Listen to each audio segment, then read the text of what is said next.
Oke, yang kedua, komponen utama dalam value chain itu adalah aktivitas pendukung atau yang dikatakan dengan support activities. Nah, di dalam support activities ini ada beberapa aktivitas yang ada.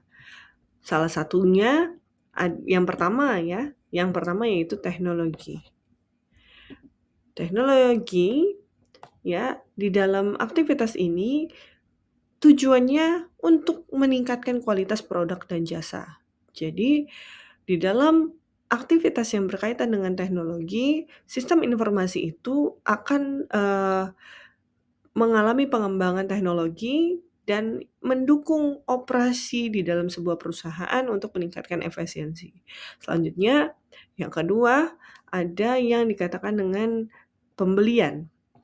Aktivitas yang terkait di dalam sini yaitu procurement, yaitu, membeli bahan baku, ya, komponen peralatan, persediaan yang dibutuhkan untuk menunjang aktivitas perusahaan.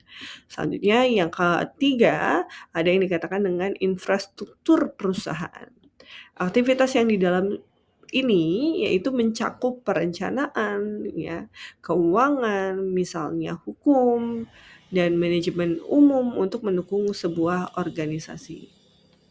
Nah, selanjutnya ada juga yang terakhir dinamakan dengan human resource management atau yang dikatakan dengan sumber daya manusia. Nah, aktivitas yang ada di dalam sini yang berkaitan dengan perekrutan, pelatihan, pengembangan manajemen sumber daya di dalam organisasi. Oke, sekarang kita bahas terkait dengan sistem informasi akuntansi dan strategi dalam perusahaan. Jadi, ada yang dikatakan bahwa di dalam perusahaan memiliki kesempatan yang terbatas untuk berinvestasi di dalam teknologi. Tetapi sumber dayanya yang terbatas untuk investasi di dalam teknologi. Kenapa? Karena di dalam sistem informasi akuntansi dan kaitannya dengan perusahaan membutuhkan sumber daya yang paham, yang mengerti bagaimana teknologi itu berfungsi dan bagaimana teknologi itu dioperasionalkan.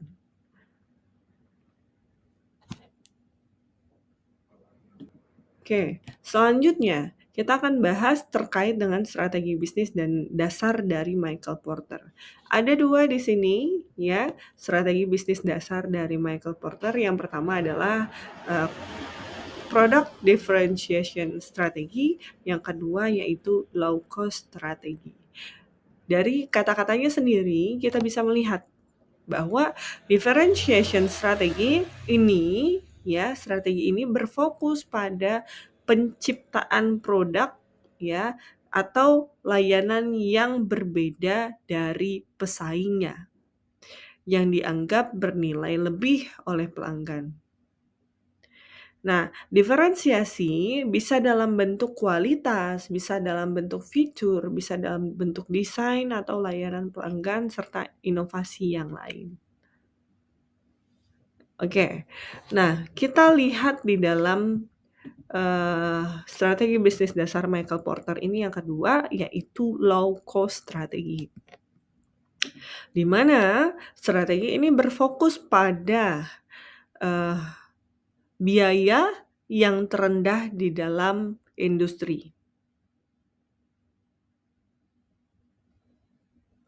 Ya, perusahaan yang mengadopsi strategi ini biasanya berupaya mengusahakan untuk mengurangi biaya produksi agar, dapat menawarkan harga yang lebih rendah ya dibandingkan pesaingnya.